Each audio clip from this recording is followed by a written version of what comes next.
Bismillahirrahmanirrahim. Assalamualaikum warahmatullahi wabarakatuh. Saudaraku kaum muslimin wal muslimat dimanapun Anda berada, jumpa lagi dengan saya Mi'roji, host podcast Madani. Bersama kami telah hadir Bapak Kiai Haji Muhammad Tobari Sazili. Beliau merupakan wakil ketua lembaga dakwah pengurus besar Nahdlatul Ulama. Assalamualaikum Pak Kiai, apa kabar? Waalaikumsalam warahmatullahi wabarakatuh. Alhamdulillah, kabar saya baik sekali. Alhamdulillah. Pada edisi kali ini Madani Podcast akan mengupas tuntas mengenai bagaimana cara kita meraih hikmah di bulan suci Ramadan. Nah, untuk itu kita langsung saja bertanya nih kepada Pak Kiai. Ya, silakan. Kita kaum muslimin wal muslimat itu diperintahkan untuk berpuasa Ramadan. Nah, hikmahnya apa diwajibkannya puasa Ramadan ini, Pak Kiai? Silahkan Pak Kiai. Ya, terima kasih atas waktunya. Adapun masalah hikmah puasa bulan suci Ramadan itu banyak sekali keterangan-keterangan di berbagai macam kitab, termasuk ya kitab tafsir, hadis maupun yang lainnya. Di antaranya untuk meraih hikmah puasa di bulan suci Ramadan, satu, kita diamnya orang berpuasa itu ibadah, ya. Jangan kita ini ngomong ini ya, yang baik diamnya aja beribadah, ya. Kemudian kalau kita beramal dilipat gandakan amalnya. Dan kalau misalnya berdoa, insya Allah dijabah, ya. Sebagaimana diterangkan di dalam kitab tafsir Ad-Durrul Mansur fi Tafsiril Ma'sur karya Imam Jalaluddin Asyuti pada jilid 1 halaman 453, ada hadisnya yang berbunyi, Naumus shaimi ibadatun wa sumtuhu tasbihun wa amaluhu mudha'afun wa du'auhu mustajabun wa dzanbuhu maghfurun. Artinya tidurnya orang berpuasa itu adalah ibadah. Tidurnya ibadah tuh kita. Kalau kita puasa bisa kita kerja atau gimana, tidur udah ibadah ya. Apalagi kita melaksanakan ketan-ketan lainnya dengan cara misalnya berzikir, membaca Quran dan segala macam. Wasumtuhu tasbihun. Nah, diamnya kita tasbih, diamnya itu tasbih diamnya. Kalau kita misalnya nggak bisa berbicara yang bermanfaat, lebih baik kita diam daripada nanti bisa menimbulkan hapusnya puasa kita. Wa amalhu mudha'afun, dan amal yang kita lakukan di bulan suci Ramadan itu dilipat gandakan. Baik itu amal sholat, ya, amal puasa, amal zikir, amal bersah, maupun amal segala bentuk amal apa aja lah yang mengandung kebajikan, ya, insya Allah dilipat gandakan, ya, sudah pasti dilipat gandakan. Wa du'auhu mustajabun, dan kalau kita berdoa di bulan suci Ramadan, baik itu siang hari maupun malam hari, dikabulkan oleh Allah. Terus wa dzanbuhu maghfurun, dan dosa-dosa yang pernah kita lakukan itu, ya, di masa lalu akan diampuni oleh Allah Subhanahu wa taala. Itu antara hikmahnya, ya. Sedangkan banyak lagi lah keterangan-keterangan yang lainnya, banyak hikmah-hikmah yang lainnya sesuai dengan hadis-hadis Nabi. Ya, hikmahnya tadi banyak sekali ya di bulan suci Ramadan ini. Itu juga mungkin termasuk kelebihannya gitu ya Pak Kiai. Iya. Kelebihan bulan suci Ramadan dibandingkan bulan-bulan yang lain. Nah, puasa itu sendiri kan berarti menahan Pak Kiai ya. Iya. Betul Pak Kiai ya. Iya. Puasa itu menahan, tapi pada kenyataannya di masyarakat itu kalau dibanding bulan-bulan lainnya gitu Pak Kiai, secara pengeluaran kebutuhan rumah tangga ya, atau mungkin belanja-belanjaan ya, makanan takjil atau apa gitu, itu lebih banyak pengeluarannya di bulan suci Ramadan itu Pak Kiai. Itu bagaimana korelasi atau antara tadi puasa tadi menahan Tapi pada kenyataannya di antara kita itu kebanyakan tidak bisa menahan diri untuk berbelanja, mungkin juga yang tidak diperlukan begitu Pak Kiai. Itu bagaimana Pak Kiai? Ya, terima kasih.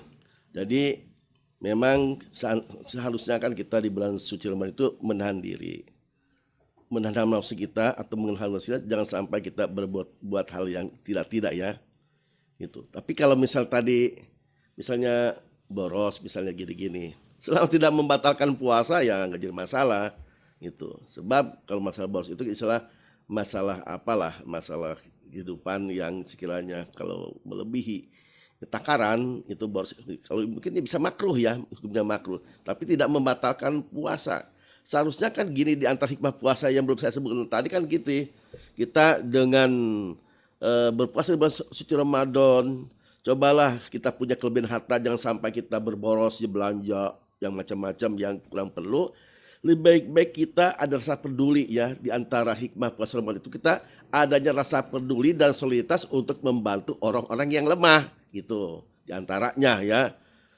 Juga dengan misalnya kita tadi punya harta daripada kita boros-boros ya, banyak uang boros-boros, lebih baik kita ginilah, istilahnya mengadakan buka bersama ya, mengundang teman-teman segala macam. Kan itu di antara hikmah kan kita bisa menjalin tali silaturahim ya. Sedangkan tali silaturahim itu sebagaimana diterangkan di dalam kitab ada Budunya Din karya Imam Mawardi pada halaman 554, terbitannya Darul Fikr Bet Libanon, ada hadis Nabi yang berbunyi, silaturahmi man matun dil adadi wa masratun dil mali wa mahabbatun fil ahli wa man saatun fil ajal. Jadi silaturahmi itu dapat meningkatkan persaudaraan ya. Yang tadinya kita misalnya punya uang banyak, kita adakan buka bersama, kita apalagi kita mengundang orang yang nggak punya ya, baik yang kenal maupun yang nggak kenal, kan terjadi silaturahim itu. Kemudian juga dapat menambah jumlah persaudaraan kita banyak ya. Dengan tadi kita menyumbangkan harta kita di bulan suci Ramadan ya, dengan mengadakan apa? Buka bersama ya. Kemudian wa mahabbatum fil ahli, dan juga menambah rasa cinta kita kepada keluarga, karena dengan kita buka takjil bersama itu ya, dengan uang kita yang lebih itu merupakan salah satu bentuk kita kecilan kita terhadap keluarga supaya mendapat rahmat dari Allah di bulan suci Ramadan. Kemudian man satu pi ajal juga dapat menambah umur, supaya umur kita panjang, selamat dan barokah. Maka tadi ayo kita misalnya mengadakan takjil buka bersama dengan mengundang orang-orang lain ya, baik yang dikenal pun nggak terkenal, yang misalnya susah, apalagi susah ya, itu yang di antara hikmah Ramadan yang lainnya gitu. Ya, diwajibkannya puasa itu kan salah satunya membentuk pribadi yang takwa Pak Kiai. Ya. Nah, kita kan berpuasa itu sudah berkali-kali tuh Pak Kiai. Setiap tahun kita puasa, tapi kita juga kembali lagi ke tabiat-tabiat jelek kita itu Pak Kiai. Itu bagaimana menurut Pak Kiai untuk kiat-kiatnya gitu Pak Kiai, agar kita tuh selalu istiqomah itu Pak Kiai? Ya namanya manusia ya wajar lah ya, maknanya manusia. Karena manusia kan iman bisa ya iman makbul ya umumnya kalau manusia ya. Itu kalau misalnya kita di bulan suci Ramadan kita banyak melakukan kebajikan ya, itu benar berarti imannya bertambah. Kalau seandainya misalnya selain di bulan Ramadan kita tabiat kita kembali, berarti imannya berkurang. Karena itunya iman makbul ya kalau kita berbuat kebajikan. Karena dalam masalah iman itu terbagi kepada 5 bagian sebagaimana diterangkan di dalam kitab Jami' Ushul fil Auliya pada halaman 378 karya Imam Ahmad Al-Kamsunawi, di mana iman itu terbagi kepada 5 bagian, yaitu 1 iman matbu, artinya imannya itu statis, tidak bertambah dan tidak berkurang seperti imannya malaikat. Keduanya iman maksum, artinya dipelihara dari segala bentuk perbuatan dosa seperti imannya para rasul ya, tidak pernah berkurang tapi selalu bertambah. Kemudian iman makbul, yaitu imannya seperti kita lah kaum muslimin ya. Kalau tadi kita berbuat ketaatan atau ibadah kepada Allah bertambah iman kita. Kalau berbuat maksiat, kembali ke watak kita suka bermaksiat, berarti imannya kita lagi berkurang. Keempatnya itu iman mauhum atau iman mauquf, iman masih diragukan, yaitu imannya kaum munafik ya. Tapi kalau seandainya sifat munafiknya hilang, kembali akan menjadi iman makbul. Kelimanya itu iman mardud, imannya orang-orang kafir ya, orang kafir. Meskipun dia berbuat kebajikan ya, tapi tidak sampai ke akhirat, tidak dapat pahala. Cuman Allah hanya cinta ya, cinta kepada hambanya yang berbuat kebajikan. Ya meskipun itu non muslim ya atau kafir. Karena ada hadis Nabi di dalam kitab Al-Mulk Kubro halaman 59 karena Syekh Abdullah Asy'arani ya, terbitannya Darul Kutub Ilmiah Bet Lebanon. Ada hadis yang berbunyi al khalqu kulluhum iyalullah wa habbuhum wa ahbuhum liyali wa ahbuhum ilahi anfahum liyali. Artinya semua makhluk Allah ini semuanya makhluk yang ada di dunia ini adalah makhluk Allah. Dan orang yang paling dicintai oleh Allah adalah orang yang paling bermanfaat pada keluarganya. Jadi meskipun siapa aja kalau berbuat kebajikan Allah senang banget, cinta banget gitu.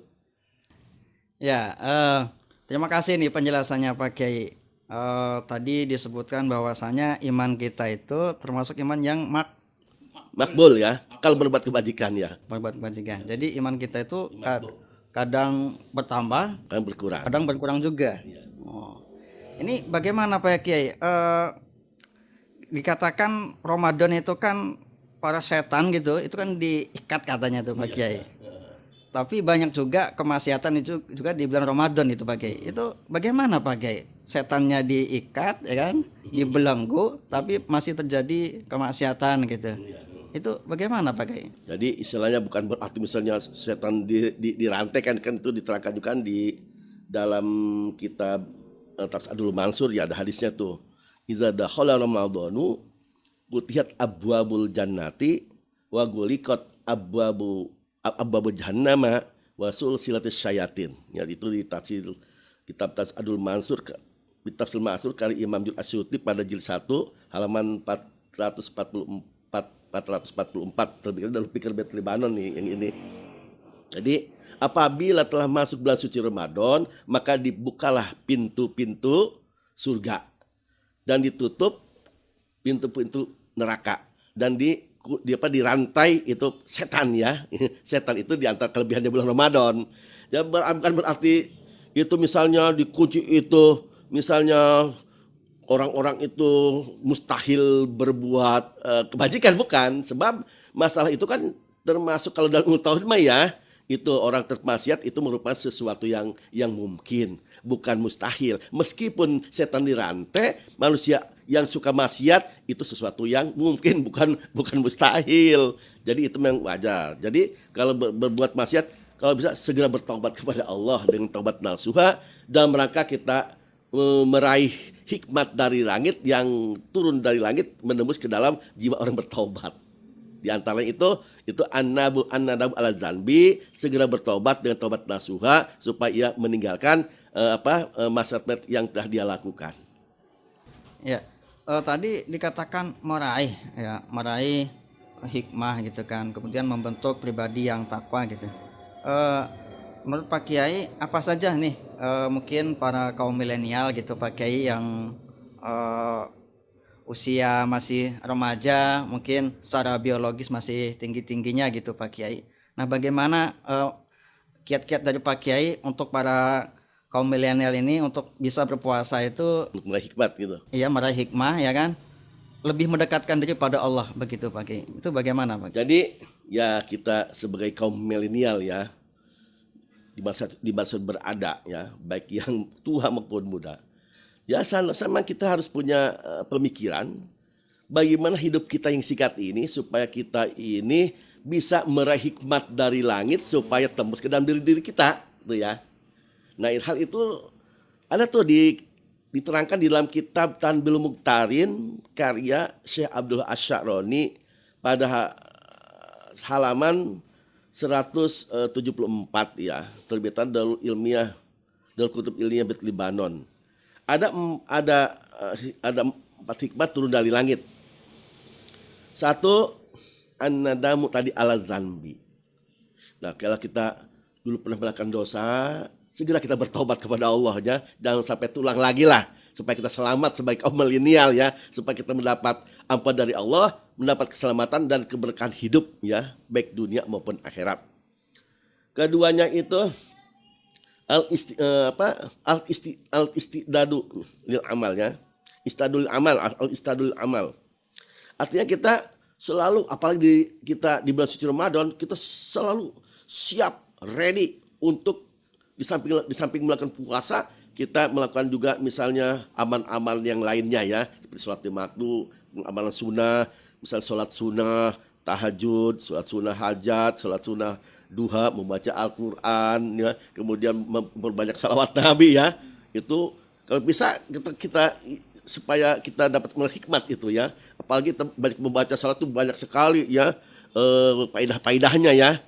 Di antaranya sebagaimana diterangkan di dalam kitab Kifayatul Asqiya wa Minhajul Asqiya pada halaman 17 ada hadis Nabi yang berbunyi aksirus sholata alayya fa innaha nurun fil qabri wa nurun ala sirat wa nurun fil jannah. Artinya kata Nabi, perbanyaklah oleh kalian membaca sholat Nabi kepadaku.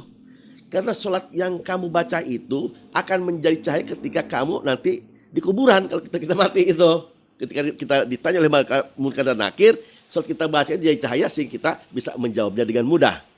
Keduanya, ketika nanti kita di akhirat nanti mengarungi jembatan Siratal Mustaqim, salawat yang kita baca ketika kita hidup itu akan menjadi cahaya sehingga kita nanti dituntun dengan cahaya itu melewati jembatan Siratal Mustaqim ke pintu surga.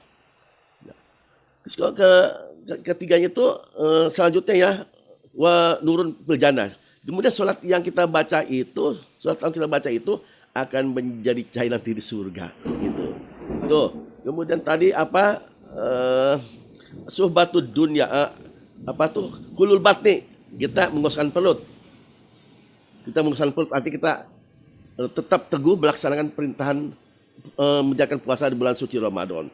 Yang kemudian keempatnya itu subatul dunia, kita artinya gini, subatul dunia bizuhud ya, artinya kita bizuhad, artinya kita selalu bergaul dengan orang-orang yang baik, orang-orang yang taat ya, orang-orang yang istilah keislamannya kuat lah gitu. Itulah ya di antara 4 hikmat yang turun dari langit, apalagi kalau kita menjalankan puasa di bulan suci Ramadan. Ya. Jadi demikian sahabat-sahabatku Madani, khususnya ini kaum milenial ini, untuk meraih hikmah di bulan suci Ramadan itu salah satu kiatnya yang pertama itu tadi disebutkan, kalau kita berbuat salah ya kita langsung bertaubat, begitu Pak Kiai ya. Selanjutnya juga manfaatkan bulan suci Ramadan ini dengan memperbanyak amaliyah, bisa dengan memperbanyak tilawah Al-Quran, kemudian sholawat pada Nabi, begitu Pak Kiai ya. Kemudian juga melakukan banyak sholat sunnah, begitu Pak Kiai ya. Itu mungkin sahabat-sahabat Madani dimanapun Anda berada, selesai sudah untuk edisi kali ini mengenai bagaimana cara kita meraih hikmah di bulan suci Ramadan. Kita akan berjumpa lagi di lain waktu, di lain kesempatan. Apabila dari saya ada kesalahan, mohon dimaafkan Pak Kiai. Saya juga kalau ada kesalahan, kurang puas ya penjelasan atau ada kesalahan dalam penjelasan, mohon dimaklumi dan dimaafkan. Ya, itu saja sahabat-sahabat Madani dimanapun Anda berada. Kita berjumpa lagi nanti di lain waktu. Saya akhiri dengan lafaz Assalamualaikum warahmatullahi wabarakatuh. Waalaikumsalam.